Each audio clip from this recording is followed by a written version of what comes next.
siéntete como en tu casa. Amén. Gracias. Buenas noches, mis hermanas y hermanos en el Señor.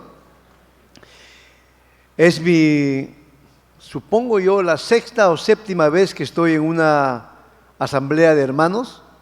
En el norte del Perú hace años fue la primera vez que tuve contacto con una iglesia de hermanos, y lo que me llamó la atención fue el velo que usaban las hermanas. Y luego ya poco a poco fui comprendiendo las razones. Y luego en Bolivia es donde más tiempo he estado con asambleas de hermanos, en una congregación que se llama Antioquía. Y ahí pude conocer un poquito más sobre la experiencia de ustedes. Y esta es mi primera vez en República Dominicana. Cuando uno piensa en la misión integral de la iglesia, por lo menos a mí, lo primero que me viene a la mente es, ¿y por qué es que tenemos que hablar de la misión integral de la iglesia? ¿Por qué tenemos que volver a recordar cuál es la tarea que el Señor Jesucristo nos ha encomendado a todos nosotros? ¿Será que no hemos comprendido lo que el Señor nos dejó como encargo? ¿Será que lo hemos malentendido? ¿Será que de pronto en algún momento hemos estado predicando un evangelio recortado, limitado? Uno puede preguntarse, por ejemplo, Guatemala, que se piensa que es el país de América Latina donde la población evangélica ha crecido de manera acelerada. Pero Guatemala es uno de los países más violentos del mundo y más corruptos. Es que la presencia evangélica no produjo lo que debió haber producido, es decir, una transformación no solamente del individuo, sino también de la sociedad. Mi denominación, que es la Iglesia de Dios, puede llenar tranquilamente 6 o 10 veces el Estadio Nacional de Ciudad de Guatemala, porque tenemos en Guatemala más de 3.500 congregaciones.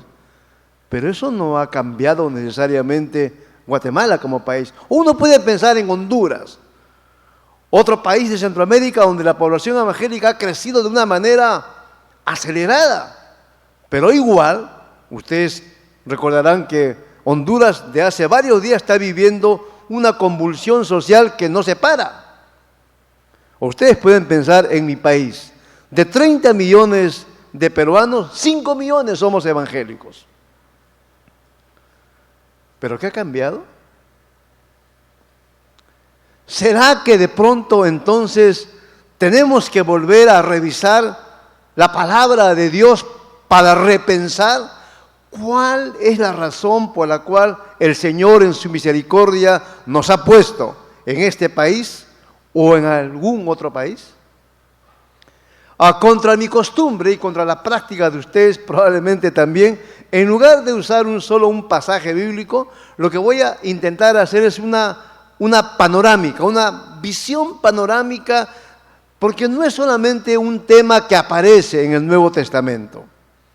Podría haber utilizado, como leyeron esta noche, Mateo 4, o podría haber utilizado Lucas capítulo 4, o podría haber utilizado Juan, como el Padre me envió, así yo os envío. Y a partir de ahí empezar a construir lo que deberíamos entender como misión.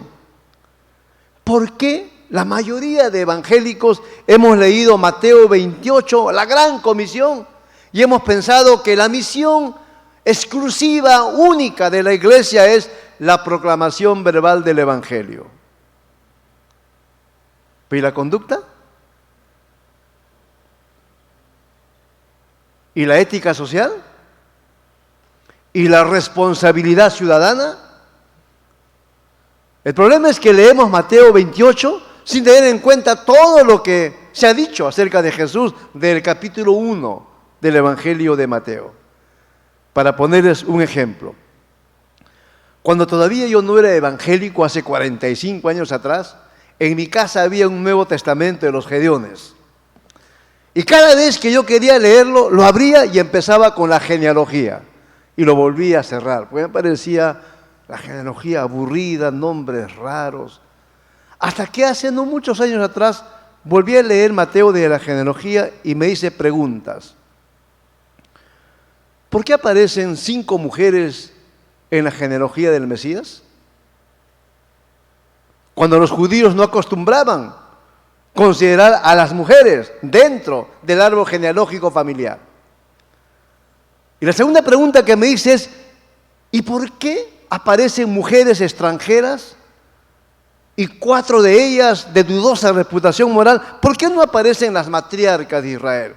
Sara, Rebeca, Raquel. Y aparecen extranjeras. Ustedes recuerdan Tamar, Betsabé, Rahab, Ruth y María, que era sospechosa de haber engañado a José. Pero están en la lista.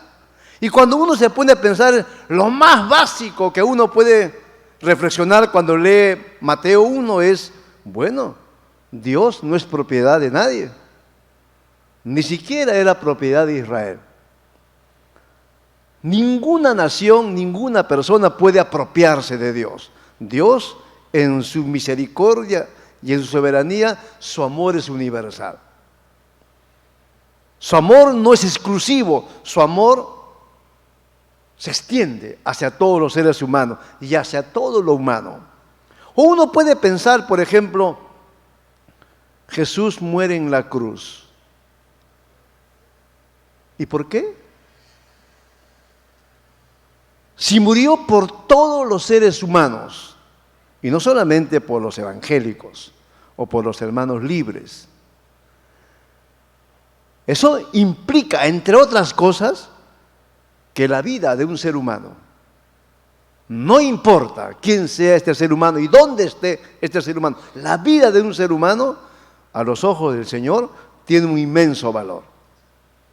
Su dignidad vale tanto, y por eso es que Él fue a la cruz, pero también para que nuestra dignidad sea restaurada. Fíjense, tan solamente si uno pensara en esa dimensión, estamos hablando entonces de algo que de pronto no hemos entendido correctamente. Entonces, como les dije, vamos a ir rápidamente. Yo les voy a decir los pasajes y yo voy a intentar explicarlos. Amós, capítulo 1. Es muy interesante el profeta Amós. Porque si ustedes leen el capítulo 1, Amós hace una evaluación crítica no de Israel, sino de los pueblos fronterizos a Israel. Lo cual implica que Amós tenía un conocimiento de primera mano, una información de primera mano de la realidad de los países fronterizos con Israel. ¿Eso qué nos dice a ustedes y a mí? Si Amós, profeta de hace muchos siglos, estaba informado de lo que pasaba en los reinos vecinos a Israel y denuncia pecado por pecado de cada uno de estos pueblos. Entre otras cosas nos dice, Dios es Señor de todos los pueblos. Pero a la vez nos dice que el creyente como Amós tiene que estar suficientemente informado de lo que pasa en la realidad en la cual uno vive. ¿Y será que acaso nosotros no estamos informados de lo que pasa en nuestros países? Mire, en mi país, cada 2 días matan a una mujer. Cada 2 días. De mayo a mayo, el año pasado, hasta 178 mujeres fueron asesinadas en el Perú. Sin contar los casos no denunciados. Pues son estadística oficial que no siempre nos dice lo que realmente pasa. La edad de iniciación sexual promedio en el Perú es 12 años. Si yo no estoy informado de esa realidad, y fin, lo otro que dice, el 90% de los casos de violación no son fuera, son dentro de la familia. papá, padrastro, tío, cuñado, abuelo. ¿Algo de eso pasará aquí? Amós sabía eso y por eso denuncia claramente Amós. Pero a partir del capítulo 2 ya Amós no se refiere al contorno, ahora se refiere al propio pueblo de Dios. Y denuncia lo que pasa dentro de Israel. Fíjense lo que dice en el versículo 6 del capítulo 2. Así ha dicho el Señor: por 3 pecados de Israel y por el 4º no revocaré su castigo, porque vendieron por dinero al justo y al pobre por un par de zapatos. Pisotean en el polvo de la tierra las cabezas de los desvalidos y tuercen el camino de los humildes. Y el hijo y su padre se llegan a la misma joven, profanando mi santo nombre. Sobre las ropas empeñadas se acuestan juntos a cualquier altar, y el vino de los multados beben en la casa de los dioses. ¿Qué está denunciando Amós aquí? Ya no fuera, sino dentro del pueblo de Dios. Fíjense entonces, uno lo que nota aquí es, Amós tiene el panorama de lo que pasa en su mundo y alrededor, pero a veces conoce lo que pasa dentro de la iglesia. ¿Y no será acaso que no basta denunciar los pecados personales, sino también hay que fijarse en los pecados sociales y en los pecados estructurales? La pobreza solo es porque la gente es ociosa.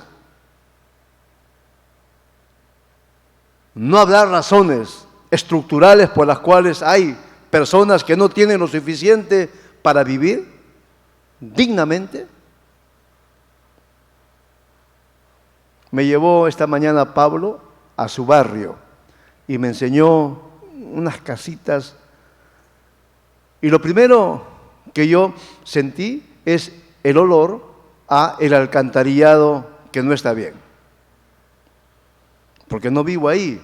Las personas que viven ahí ya se acostumbraron a esa realidad, no la sienten. Pero primero que sentí es eso. Y las casas no son casas que uno diría donde un ser humano pueda vivir con calidad de vida digna. Si el alcantarillado está mal, deben estar mal también otras cosas. Y las enfermedades que vienen como producto de eso.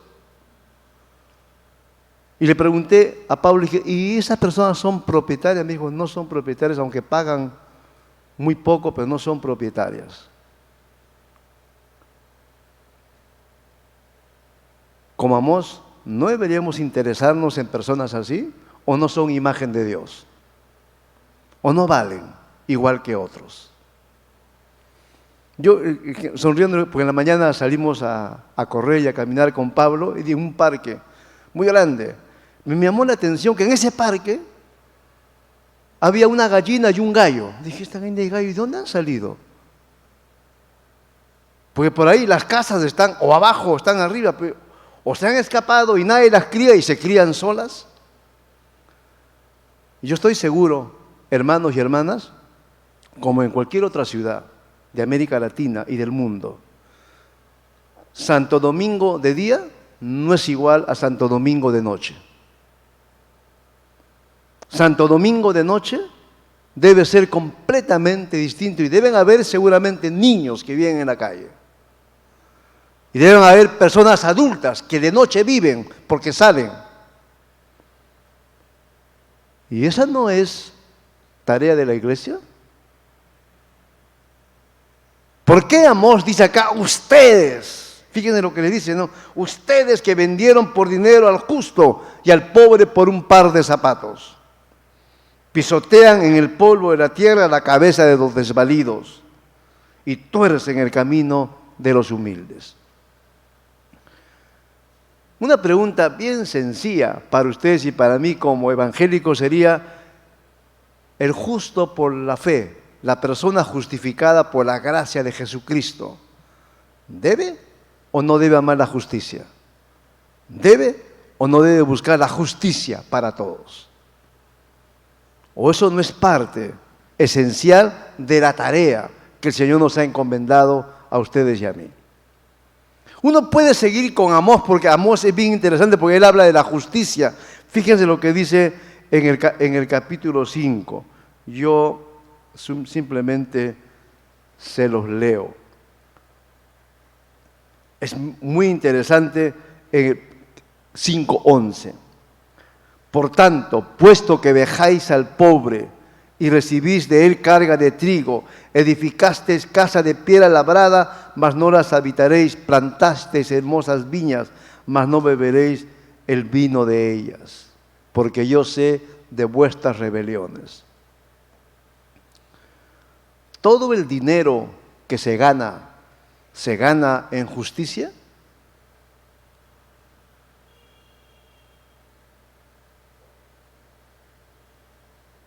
Lo que nuestros gobiernos dicen que esto es el salario mínimo vital, que es lo legal, ¿siempre será lo justo? En el Perú, el salario mínimo vital es, en teoría, casi $200, que no alcanza para nada, porque la canasta básica familiar es casi $1.000 para 4 personas. Pero en el Perú, no todos ganan el salario mínimo vital. Por ejemplo, yo ya estoy próximo a jubilarme y lo que aspiro es que la oficina de jubilación me dé lo máximo que me puede dar, que es $200. Lo más probable es que me den 150. Pero voy a ser uno de los pocos jubilados que hay en el Perú, porque la inmensa mayoría no tiene eso.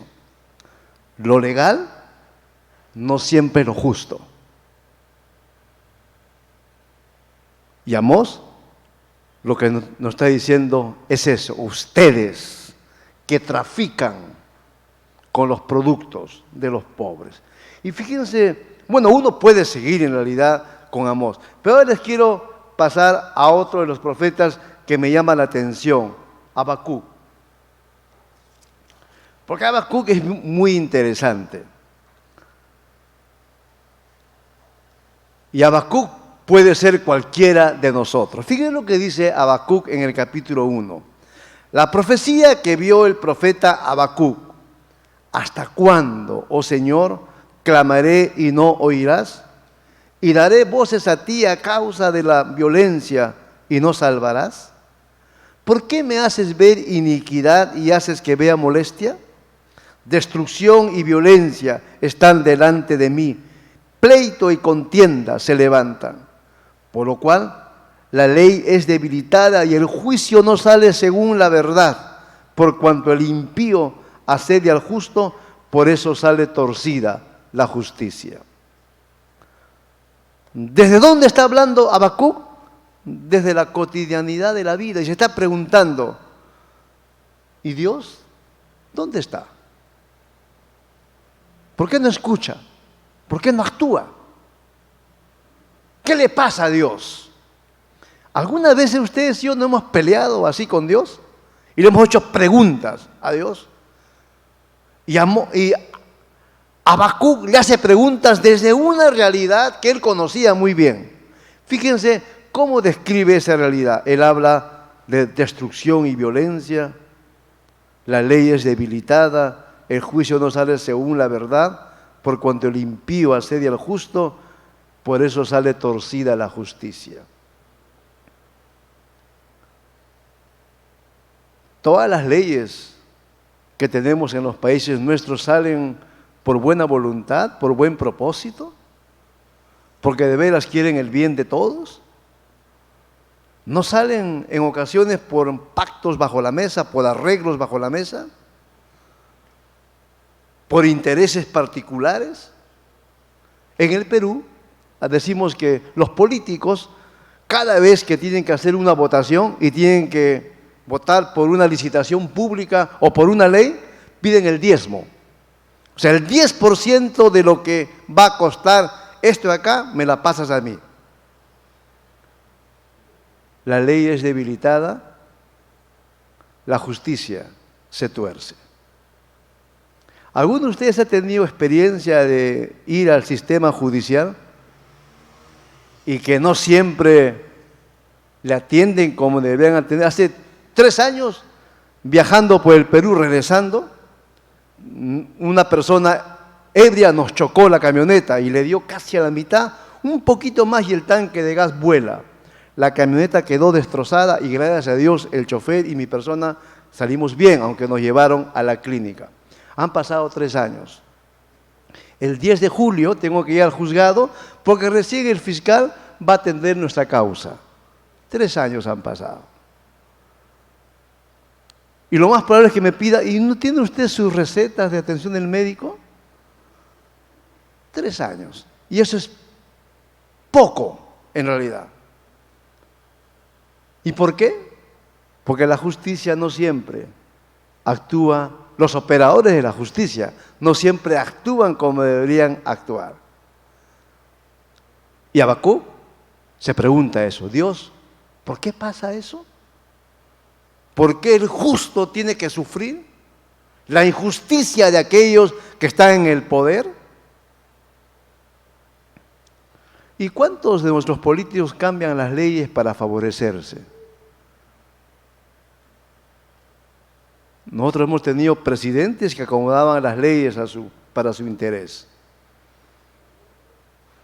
Que incluso la Constitución la cambiaban para que se ajuste a su manera de ver las cosas. Y Habacuc dice, no, un momento. Y díganme, hermanos, ¿y eso no es también nuestra responsabilidad? ¿O nuestra ciudadanía se limita al voto y ahí acaba nuestro compromiso? Hoy se dice que ser ciudadano es ejercer vigilancia ciudadana, es fiscalización del uso de los fondos públicos, es rendición de cuentas a los funcionarios públicos y a los políticos que cumplan con la promesa que hicieron en la campaña electoral y pedir acceso a la información. ¿Todos lo hacemos? ¿O acaba el periodo electoral y ahí termina nuestra ciudadanía y nada más nos importa? Habacuc diría, nos debe importar lo que pasa fuera de la iglesia. Una manera muy sencilla es hacer esta pregunta. Si los productos de necesidad básica en Dominicana suben de precio, ¿a quién afecta? ¿Solo a los impíos, a los mundanos, a los no creyentes o a todos por igual? Y entonces, ¿no deberíamos ejercer nuestro derecho ciudadano y decir, un momento, ¿qué pasa aquí? Eso nos diría Habacuc, igual nos diría Amós. Voy a leer ahora Génesis, capítulo 2, versículo 15. Cambiando un poquito de tema para mostrarles que cuando hablamos de misión integral, no hablamos de una sola cosa, en realidad. Hablamos de todo lo que Dios espera de nosotros como su pueblo. Génesis 2:15. Tomó pues el Señor al hombre y lo puso en el huerto de Edén para que lo labrara y lo guardase. Labrar o cultivar y preservar. ¿Qué hemos hecho con nuestro mundo? Hemos labrado, hemos cultivado, hemos explotado y sobreexplotado los recursos naturales. Y hemos acabado con los recursos naturales no renovables. Hemos hecho uso de la técnica y de nuestra inteligencia para producir. Hay, por ejemplo, empresas que si el maíz debe dar una vez al año, hacen todo lo posible para que dé 3 veces al año. Y lo que comemos no es maíz natural, sino maíz que ya no es maíz. ¿Dónde quedó nuestra responsabilidad también de cuidar el medio ambiente natural? ¿Cómo están los lechos de los ríos en Dominicana? ¿Cómo está el mar? ¿A dónde se va todo lo que evacúa nuestro cuerpo? ¿Qué están comiendo los animales que están en el mar y que luego nosotros consumimos? ¿El pescado que comemos será pescado o será pescado más plástico? ¿Qué estamos haciendo por cuidar nuestro medio ambiente? En el Perú hay una ley nueva que de acá a un año, si uno quiere que le den bolsa de plástico en cualquier establecimiento comercial, va a tener que pagarlo. Lo mejor es o reutilizar, reusar o no usar. Porque el plástico, ¿cuántos años demora en desaparecer? De 300 para arriba. Y hay otros materiales que hemos producido que nunca desaparecen y entre tanto contaminan el medio ambiente. ¿Y no hay una responsabilidad ecológica de la Iglesia? ¿Y por dónde deberíamos comenzar? Y no les estoy exagerando. Yo les conté a los hermanos el día de ayer que en mi congregación donde soy pastor, a todos los hermanos hemos dado 2 bolsas de tela. Una para que vayan al mercado y otra para que vayan a la panadería y compren pan. Y hagan todo lo posible por evitar el uso indiscriminado de plástico. Pero ahora todo es plástico. La leche no siempre nos viene en envase de caja. El envase de vidrio ya hace tiempo se perdió. Las máquinas de afeitar, ¿de qué material son? El cepillo de dientes o dental, ¿de qué material son? Las sillas que se usan, ¿de qué material son? Todo es plástico casi. Y estamos incumpliendo lo que la palabra de Dios dice. Y esa no es responsabilidad de la Iglesia, una nueva manera de relacionarse con el mundo de Dios, de recuperar lo que estamos perdiendo. Una manera sencilla de responder a esto es preguntarse, ¿y qué mundo quiero dejarle yo a mis hijos y a mis nietos? ¿Peor que el que tenemos ahora o un mundo mejor? ¿Qué deberíamos hacer entonces? Le comentaba a Pablo que en mi patria, en el Perú, tenemos 3.500 variedades de papa, de todos los colores, de todos los sabores. Hay papa andina, que es papa orgánica, es más caro, pero más sano. Y la papa blanca, que esa papa casi ni la usamos nosotros, porque tenemos tanta variedad que podemos comprar papa mucho mejor. Pero solo es posible si se cuida la tierra. Hay grandes empresas, por ejemplo, que en el Perú están comprando tierras para producir arándanos, que es bueno el arándano, ayuda a bajar el colesterol, pero una vez que uno siembra arándanos, 5 años siembra y la tierra no sirve más. Igual que el aceite de palmera. Se siembra, se arrasan bosques, se siembra aceite de palmera para sacar aceite, dura un tiempo y esa tierra queda inútil. O las personas que van y arrasan grandes campos solo por buscar oro. ¿Qué estamos haciendo con nuestro mundo? ¿Acaso no es nuestra responsabilidad cuidar la creación de Dios? ¿O eso es algo que está fuera del encargo que el Señor nos ha dejado? Voy ahora al Salmo 68. Les dije que les iba a hacer una panorámica, que no me iba a detener mucho en un pasaje. Este pasaje del Salmo 68 me gusta por una razón particular. Uno puede leer todo el Salmo, pero voy a leer solamente el versículo 5, que a mí me parece altamente valioso en sociedades como las nuestras. Padre de huérfanos y defensor de viudas es Dios en su santa morada. Dios hace habitar en familia a los desamparados, saca a los cautivos a prosperidad, mas a los rebeldes habitan en tierra seca. Padre de huérfanos, defensor de viudas. Dios provee familia al que no tiene familia.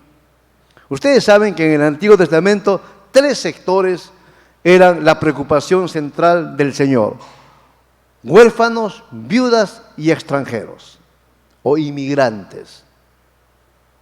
Ustedes tienen mucho venezolano acá. En el Perú tenemos 1 millón de venezolanos desplazados y todavía quieren entrar más. Pero fíjense, padre de huérfanos. La pregunta que yo me hice: ¿y por qué no dice padrastro? ¿Por qué no dice padre putativo? ¿Por qué no dice padre adoptivo? ¿Por qué Dios se presenta como padre del que no tiene padre? Hace 4 años, un niño de mi congregación, la mamá, que es madre soltera, recibió queja de que el niño pegaba a sus compañeros que eran de su edad. Y no sabíamos por qué. Hasta que un día, conversando con él, entendí la razón. Como pastor en la iglesia, yo decía: familia igual papá, mamá e hijos. La profesora repetía el mismo discurso: familia igual papá, mamá e hijos. Él, en represalia, porque no tenía papá, pegaba a sus compañeros que tenían papá. Padre de huérfanos. Padre del quien no tiene padre. Y con toda seguridad, Dios no es un padre irresponsable.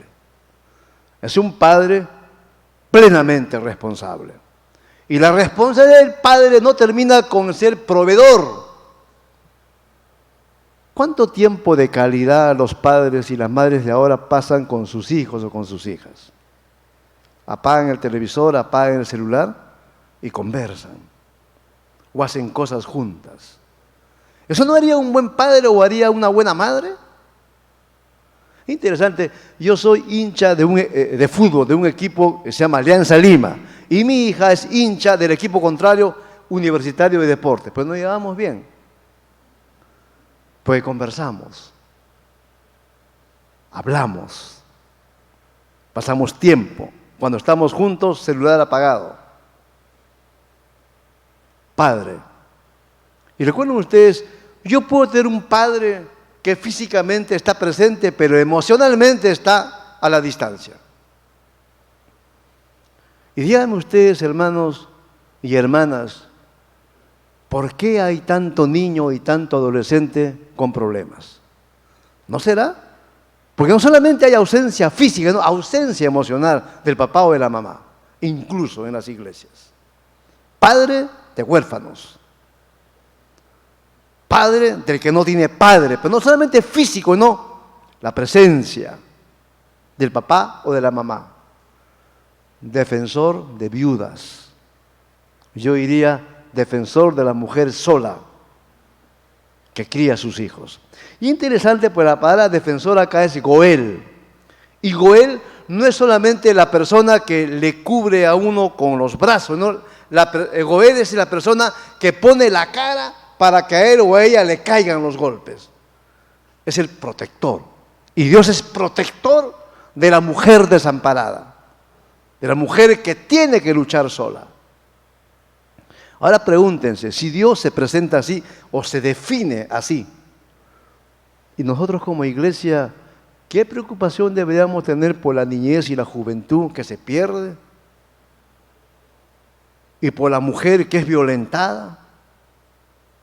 En mi congregación, la mayoría de los miembros de mi congregación son mujeres que son mamás solteras. Pero tienen otra cualidad más. Son mamás solteras y a la vez son dirigentes sociales.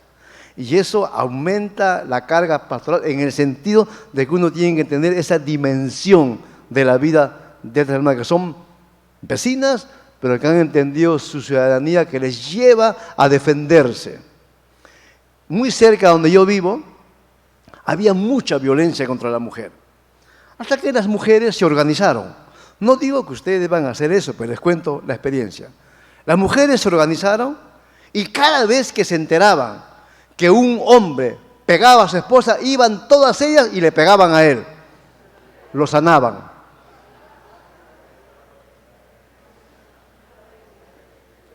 Defensor de la mujer desamparada. ¿Y la iglesia no debería hacer algo parecido? ¿No está llamada la iglesia del Señor a defender, a proteger, a ayudar, a acompañar al débil, al desvalido, al indefenso? ¿No es esa parte esencial de su misión? Mire, si hoy existe Naciones Unidas es porque ese fue un esfuerzo protestante. Si existen hospicios es porque ese fue un esfuerzo cristiano. Si existen lugares de protección al indefenso es porque esa fue la manera como los cristianos fueron respondiendo a las realidades conflictivas que había en el mundo en el cual vivieron ellos. Todo aquello que tiene que ver con el prójimo es creación de la fe cristiana y respuesta de la fe cristiana a realidades materiales donde la persona estaba completamente desprotegida. Bueno, solamente recuerden, en el Imperio Romano, todo niño que nacía con defecto, los padres lo tiraban a la calle para que muera. Ahí es donde los cristianos los recogían y los criaban. La compasión se expresó en actos de generosidad y de amor. Ese es nuestro trasfondo. ¿Y no deberíamos ser así también? Ustedes, como los hermanos, son del sector no conformista de Inglaterra, ¿no es cierto? Que ustedes, no conformistas porque ustedes pensaban en sus inicios que el Estado tenía que estar completamente separado de la Iglesia. Pero la Iglesia a la vez tenía que cumplir lo que el Estado no estaba haciendo. Y por eso fueron en busca del lugar donde puedan vivir su fe en libertad y puedan ejercitar en libertad y en justicia también. Ahora, les voy a leer el Salmo 146, que añade un dato más que es muy interesante. Solo recuérdenme a qué hora empecé, porque no recuerdo a qué hora comencé para saber a qué hora debo terminar. ¿Comencé a qué hora? ¿Como 8:20 o antes? No, menos. Comencé como a las 8, creo. O por ahí. Ya está. Y Pablo ha hablado, como es Pablo, palabra de Dios, te alabamos, Señor. Salmo 146. Alaba, oh alma mía, al Señor. Alabaré al Señor en mi vida, cantaré salmos a mi Dios mientras viva.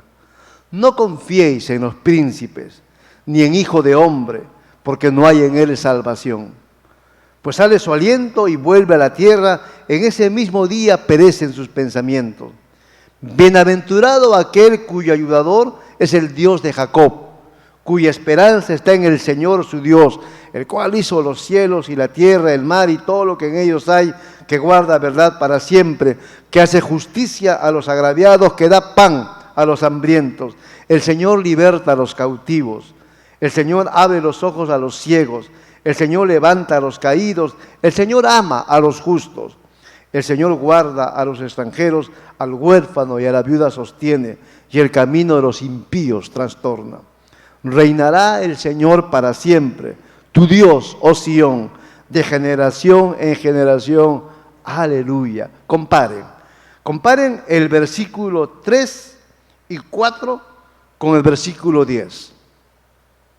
Y contrasten.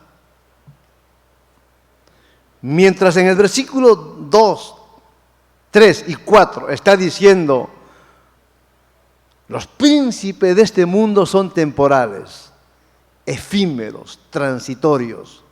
El 10 que dice, Dios reina para siempre. ¿La lección cuál es?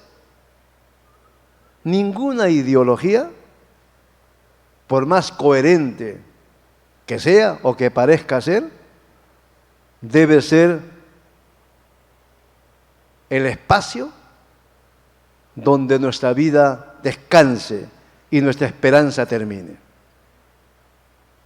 El problema, acá no sé cómo sea, pero por ejemplo me dijeron, en Puerto Rico el deporte número 1 es discutir sobre política. A veces nosotros toda nuestra esperanza la ponemos en un sistema político o en una ideología. Fíjese lo que dice el versículo 3 y 4. No confiéis en los príncipes, ni en hijo de hombre, porque no hay en él salvación. Pues sale su aliento y vuelve a la tierra, y en ese mismo día perecen sus pensamientos. No está diciendo que uno no tenga simpatías políticas. Está diciendo, no pongas toda tu confianza en una ideología de construcción humana, de factura humana. Pero a veces es lo que hacemos nosotros. Y a veces nos peleamos con alguien que piensa políticamente distinto a nosotros. Y no entendemos que el reino de Dios no puede reducirse a una ideología porque no es algo parecido a eso. Y entonces dice el autor del Salmo, Dios reina para siempre. Nunca será destronado de ese reinado. Pero luego, en el centro, fíjese lo que nos va diciendo, versículo 5. Feliz y bienaventurado aquel cuyo ayudador es el Dios de Jacob, cuya esperanza está en el Señor su Dios. ¿Dónde debe estar nuestra esperanza entonces? Y noten, da la razón. Él es el creador. Él hizo los cielos y la tierra, el mar y todo lo que en ellos hay. Y a diferencia de los príncipes, Él no miente. Él guarda verdad para siempre. A diferencia de los políticos, Él hace justicia al agraviado, da pan al hambriento, liberta a los cautivos, da vista a los ciegos. Nos dice todo lo que es como todo un programa de acción misionera. Todo lo que deberíamos hacer, ustedes y yo. Pero el contraste es lo que me interesa más a mí. Recuerden, no estoy diciendo que uno no debe tener aspiraciones ciudadanas, simpatías políticas, militancias políticas. El problema está cuando pensamos que eso va a resolver absolutamente todo. Y a veces en esto los evangélicos somos bien inocentes. Si yo fuera político y estuviera en periodo electoral, vendría aquí y les diría a usted lo que ustedes quieren escuchar. Porque soy político. No me importa lo que ustedes tengan como sueño, me importa que ustedes voten por mí. Así que mi discurso lo acomodo, no sé, por ejemplo, los evangélicos dominicanos, ¿qué aspirarían? Que también el Estado tenga un concordato como tiene la Iglesia Católica un concordato y por lo tanto los pastores tengan los beneficios que tienen los obispos, los purpurados católicos romanos. Que el Estado subvencione parte de la educación y de la formación sacerdotal. ¿Esa es nuestra aspiración? Ustedes como hermanos líderes deben saber, no, el Estado es el Estado, su esfera de competencia es su esfera de competencia, la Iglesia es la Iglesia, su esfera de competencia es su esfera de competencia, no hay mezcla en eso. Pero si uno es buen ciudadano y cumple sus deberes como ciudadano. Y acabo con esto. Fíjense, todo ese trasfondo del Antiguo Testamento nos puede explicar por qué el Evangelio según San Marcos empieza como empieza. Y uso San Marcos porque se supone que es el Evangelio más antiguo, el que primero fue escrito y del cual Lucas y Mateo tomaron parte de la información para escribir su Evangelio. Y a diferencia de Lucas y de Mateo, San Marcos no tiene ninguna información sobre el nacimiento de Jesús. Empieza directamente con Jesús ya en su vida pública, principio de la buena noticia de Jesucristo, Hijo de Dios. Así empieza. Ahora, cuando uno empieza a leer Marcos y empieza parte por parte del capítulo 1 y llega al versículo 16, está Jesús llamando a sus primeros discípulos y uno se pregunta, ¿por qué sus primeros discípulos fueron pescadores y campesinos galileos? Y no personas de la alta clase sacerdotal. ¿Qué de peculiar tenían estos campesinos galileos y pescadores galileos? Pero esos fueron los primeros discípulos de Jesús.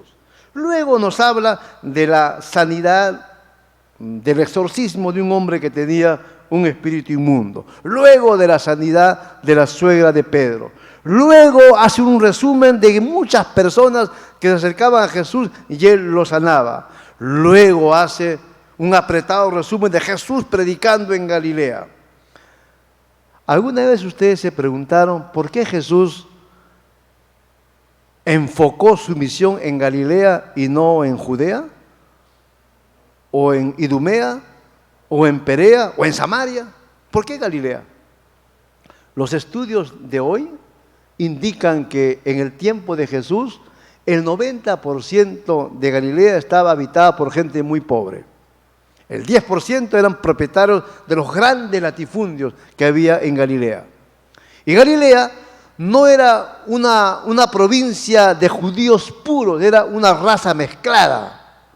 Por eso los judíos de Jerusalén no tenían buena opinión de los judíos de Galilea. Pero ahí comenzó Jesús su ministerio. Y ahí llamó a sus primeros discípulos y ahí comenzó a hacer todo lo que los evangelios dicen. La pregunta que yo me hago es la siguiente. En el tiempo de Jesús y también en este tiempo, las sanidades y los exorcismos que hacía Jesús, ¿eran solamente sanidad física? ¿Recuperación física? Piensen ustedes en el capítulo 2, en el leproso. Les leo. Vino a él un leproso, rogándole, hincada la rodilla, le dijo, si quieres puedes limpiarme. Jesús, teniendo misericordia de él, extendió la mano y le tocó y le dijo, quiero ser limpio. Así que él hubo hablado, al instante la lepra se fue de aquel y quedó limpio. Díganme ustedes, hermanas y hermanos, Jesús como maestro, como rabí, ¿acaso no sabía que le estaba prohibido acercarse a un leproso? ¿Acaso no sabía que él estaba impedido de poner las manos sobre un leproso? Si sabía, ¿por qué lo hizo? Jesús podía haberle dicho, sé sano. Él se acercó y le puso las manos. ¿Por qué lo hizo?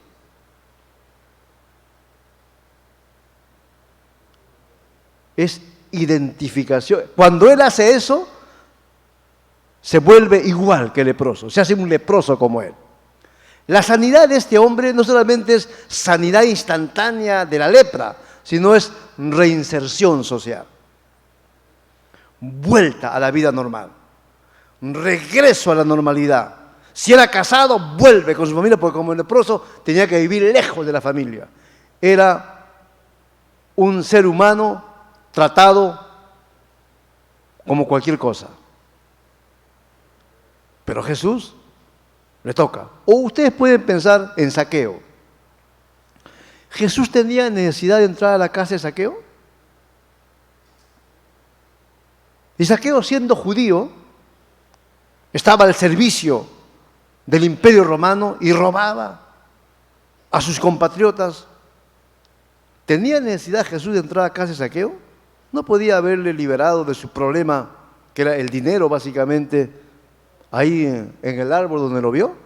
Pero él le dijo, Zaqueo, es necesario que yo entre a tu casa. Y Zaqueo le esperaba con otros igual a él. ¿Era necesario que Jesús se siente con ellos? ¿Era necesario que Jesús coma algo con ellos? ¿Por qué lo hizo? Y además, ningún judío hubiera tratado como Jesús trató a Zaqueo. Pero Jesús lo hizo. Es decir, lo recuperó completamente. Y en la misión de la iglesia, ¿solo debemos limitarnos a la salvación espiritual como la hemos entendido? ¿O la salvación y la recuperación del ser humano completo? La restauración completa del ser humano. Que el ser humano vuelva a ser imagen de Dios, como Dios quiso siempre, y recupere su valor y su dignidad, y aprenda a amar a su prójimo. Y en la Biblia el amor siempre es amor en acción, nunca es amor inactivo, siempre es amor que da, amor que se entrega, amor que recupera, amor que redime. Y podemos seguir así poniendo muchos ejemplos para decir, miren hermanos, cómo comenzamos. Es posible que de repente el Evangelio como lo entendimos no era necesariamente como debimos haberlo entendido. Hay algo que de pronto dejamos a un lado y no nos interesamos por todo lo que Dios siempre ha estado interesado. El ser humano completo, pero el ser humano en su realidad, en su mundo, donde hay violencias de todo tipo. Y Dios, que es Dios de amor y Dios de paz y Dios de reconciliación, quiere que el ser humano viva sin violencia de ninguna naturaleza. Y Él quiere que siendo libres ejercitemos esa libertad para amarle a Él y amar al prójimo. Pero recuerden, amor es amor en acción. Termino con esta expresión que le escuché a un amigo hace muchos años. Ver sin comprometerse es igual a no ver. Ver sin comprometerse es igual a no ver. El que ve una realidad está obligado por la palabra de Dios a cambiar esa realidad. El problema es que a veces no queremos ver y nos ponemos un montón de anteojos para no ver lo que Dios quiere que veamos. Y según la Biblia, todo lugar donde un ser humano esté, ese es campo de misión para la iglesia. Todo lugar donde un ser humano se encuentre, ese es un lugar donde la iglesia tiene que estar presente. Y comento algo que le dije a Pablo. Le dije, Pablo, me llama la atención que tú vuelvas a tu barrio, San Carlos, siempre, y que haya gente que te saluda porque te conoce. Porque lo primero que hicimos fue entrar a la barbería que estaba ahí. Y dije, Pablo, ¿por qué entrar a la barbería? No, porque quiero conversar, quiero estar ahí. Es como me pasa a mí en el lugar donde estoy, donde está mi congregación. Los vecinos me dicen, Padre, buenos días, Padre, buenas noches, Padre. Y digo, no me interesa cómo me digan pastor o padre. Lo que me interesa es que la gente sabe que hay una figura religiosa ahí que está en el barrio con ellos. Todos los que nos conocen saben que somos evangélicos y que vivimos como lo que somos. Esta tarde me llevó también a ver un ratito a su mamá. Y me llamó la atención que en la pared de la casa de su mamá habían 4 diplomas, los diplomas de ellos. Y me llamó la atención y dije, ¿por qué están acá y por qué no está el diploma de la universidad en la casa de Pablo? Y le dije a Pablo, mira, ese es un bello gesto, porque ustedes han puesto sus diplomas donde vive la mamá para reconocer todo el esfuerzo que la mamá y la familia hizo en ustedes.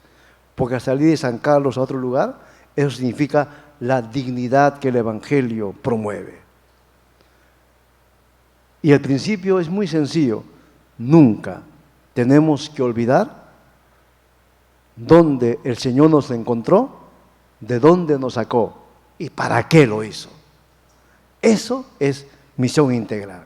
Gracias, y según el hermano Pablo, hay un tiempito como para conversar. si acaso eso es posible.